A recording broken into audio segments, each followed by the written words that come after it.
What's going on, y'all? Got a question for everybody. Feel free to leave your answers and shit in the comments for sure, but how do y'all deal with imposter syndrome? How do you deal with those feelings when you feel you're inadequate, or like you've bitten off more than you can chew, or you're not, I don't know, maybe for me it's just growing pains or something, but like with this whole coaching class I'm taking, it's like sometimes I wonder if I'm in way over my fucking head, because I've never been much of an outgoing person. I'm just now starting to break out of this cocoon, I guess, or this shell that I've kind of been hermited away in for so long, until these last 15 months. And like some days I do the class work, and I feel really good about it, and I think I'm making headway. And then there's other days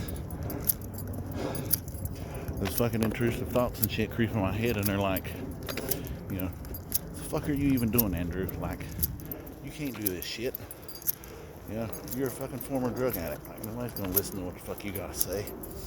But for those same reasons, I tell myself that's why I would be a perfect fit for this, because my experiences and the real world, the real world and the lived experience I have is better than anybody that can go to school to learn how to be a psychologist and learn how to be a coach and do this and that, right? Because I've lived all this shit. I have fucked up more times than I care to count and I care to remember. But that shit eats at me sometimes, And like, sorry, my video is sucking. I'm not good at holding the phone out away from my face. So forgive me for that. But, for those same reasons, I think I would be a perfect fit, and this is good for me to step into this, because like Drew said on his post earlier this morning, it really takes a village. It's going to take a whole shitload of us to be able to turn things around and get, you know what I mean? But it's like, fuck, man. When you only have all these years of fuck-ups and being a disappointment and stuff behind you, I've got 15 months of recovery, and I've done a lot in that 15 months, and a lot of the growth and transformation that has taken effect for me is not anything you can see externally, other than my resting face is a lot more happier now than what it used to be in previous years, and the fact that I've lost 30 pounds.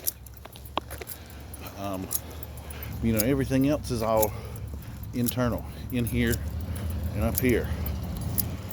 But like, I still have work to do, and that's apparent why I have this imposter syndrome shit I've been going through these last couple weeks. And it's like,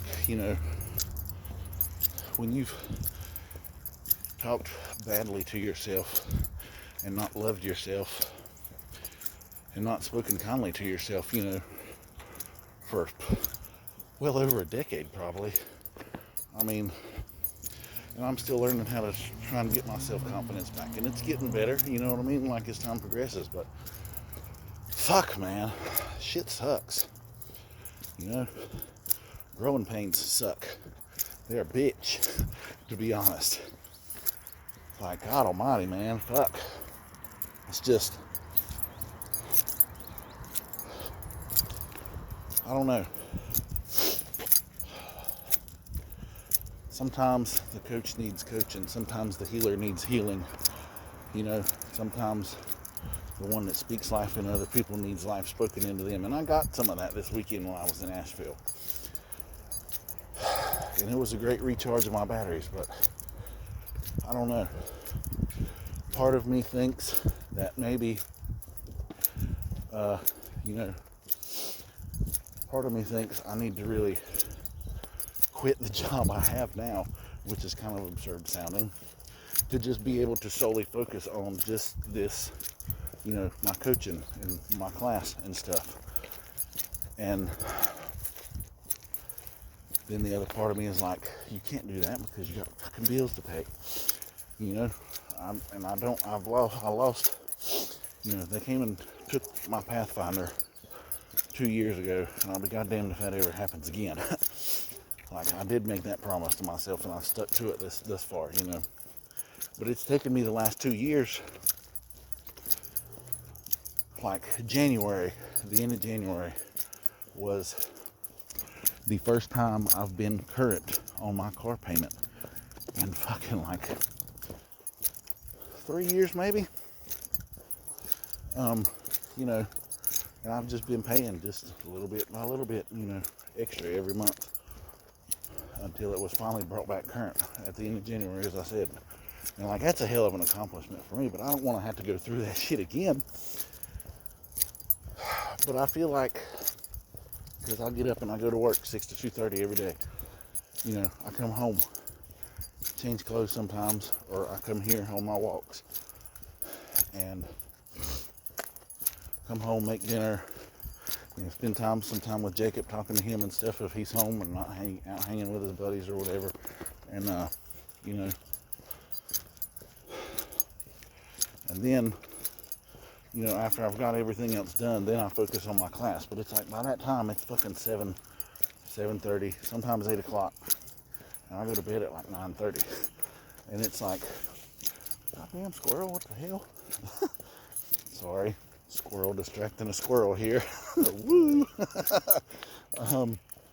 But it's, and I don't have no energy. Like, maybe I need to switch it up. Maybe I need to come home from work and then jump directly into the class, maybe, because my brain is still engaged and all my hamster wheels are still turning up here and stuff, you know what I mean? Like, I don't know. I mean, that's why I'm bringing this to y'all, like, because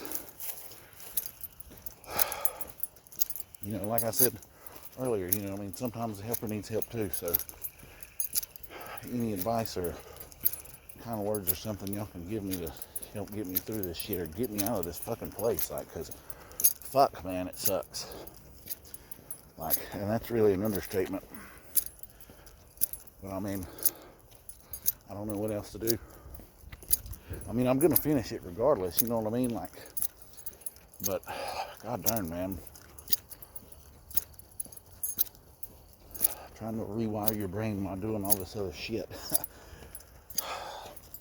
I've never been good at multitasking, and but I think I just need to put more.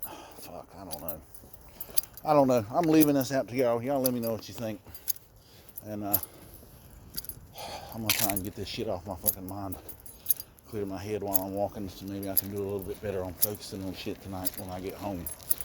Anyways, y'all enjoy the rest of y'all's Tuesday afternoon. Be safe on your ways home from work or to work if you're second or third shift or whatever. And we'll holler at y'all later.